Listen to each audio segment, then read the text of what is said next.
கர்த்தரே இதை வாக்கிய பண்ணுவாரு, கர்த்தரே இதை செய்வாரு. ஒரு இரக்கத்தை கருத்து கொடுப்பாரு, ஒரு தயவை கருத்து கொடுப்பாரு. ஒரு மாற்றம் தேசத்தில் கர்த்தர் உண்டு பண்ண வல்லவராகவே இருக்கிறார். எத்தனை விசுவாசத்தோடு இருக்கிறீங்க? எத்தனை ஜெபிக்க ஆயத்தமா இருக்கிறீங்க? எத்தனை ஜெபிக்க ஆயத்தமா இருக்கிறீங்க? ராஜாவின் இருதயம் கர்த்தருடைய கருத்துல நீர்க்கால்களை போல இருக்கிறது. அவர் தமக்கு சித்தமான வழியிலே அதை திருப்ப வல்லவராகவே இருக்கிறார். ஜெபிக்கிற உங்களுக்கு நேராக ராஜாக்களை கர்த்தர் திருப்ப வல்லவராகவே இருக்கிறார். அதிகாரிகள் உங்க பக்கமாய் திருப்பதற்கு கர்த்தர் வல்லவராகவே இருக்கிறாரு. நீங்க செய்ய வேண்டிய ஒண்ணே ஒண்ணுதான், ஜெபம், ஜெபம், ஜெபம், ஜெபம், ஜெபம், ஜெபம். ஹல்லேலூயா. கொடூரமாயிருந்த அகீசூர் ராஜாக்குள்ளே ஒரு அன்பை கர்த்தர் கொண்டு பண்ணினார். ஹல்லேலூயா. எவ்வளவு நல்ல தேவன் நம்முடைய தேவன். அவர் வந்துட்டாலே போதும், எல்லாருக்கும் சமாதானம் உண்டாகும். நம்ம இந்திய தேசத்தில் எல்லாருக்கும் சமாதானம் உண்டாகும். இன்னைக்கு நிறைய இந்துக்களுக்கு சமாதானம் இல்லை, இஸ்லாமியர்களுக்கு சமாதானம் இல்லை, கிறிஸ்தவர்களுக்கே சமாதானம் இல்லை, அநேக RSSல இருக்கிறவங்களுக்கே சமாதானம் இல்லை. ஹல்லேலூயா. அவங்க நினைச்சிட்டு இருக்கிறாங்க ஏதோ நல்ல காரியம் பண்ணிட்டு இருக்காங்க, அவங்களுக்கே உள்ளுக்குள்ள சமாதானம் இல்லை. ஆனால் எல்லாருக்கும் சமாதானம் உண்டாகிறதுக்கான நற்செய்தி உண்டு பண்ணுகிற தருகிற ஒரே ஒருத்தர் தான் இயேசு மட்டுமே. அவர் தான் சமாதானத்துக்கு காரணராக இருக்கார். அவர் வந்தாலே போதும், சூழ்நிலை எல்லாம் மாறி போகும். ஹல்லேலூயா. ஹல்லேலூயா. ஸ்தோத்திரம். நீர் வந்தால் சூழ்நிலை மாறுமே. ஒரு பாடலை மட்டும் பாடி நம்ம ஜெபம் பண்ணி முடிக்கலாம். ஹல்லேலூயா.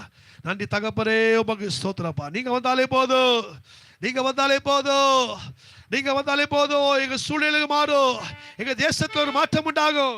C major. ஹல்லேலூயா. எங்க தேசத்துல ஒரு மாற்றம் உண்டாகும்.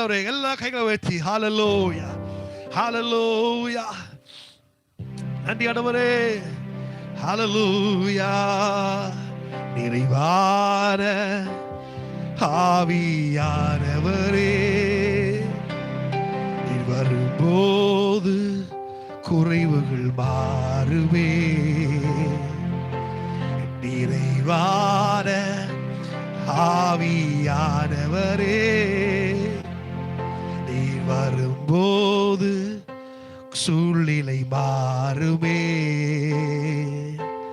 நீர் வந்தா சூழ்நிலை மாறுமே. முடியாதது சாத்தியமாகுமே. நீர் வந்தா சூழ்நிலை மாறுமே.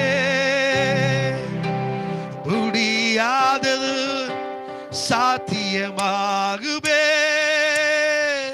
நீரவே நீர் மாறுமே. நீரவே நீர் வேண்டுமே. நீரவே நீர் போதுமே. ஆவியானவர் எங்க தேசத்துக்கு நீரவே நீர் மாறுமே. நீரவே நீர் வேண்டுமே. நீரவே நீர் போதுமே. ஆவி வனாந்திரோ வயல்வெளியாகுமே. பாலானது பயிர் நிலமாகுமே. வனாந்திரோ வயல்வெளியாகுமே. பாலானது பயிர் நிலமாகுமே. நீர் வந்தா சூழ்நிலை முடியாதது சாத்தியமாகுமே. நீர் வந்தா சூழ்நிலை முடியாதது முடியாதது சாத்தியம்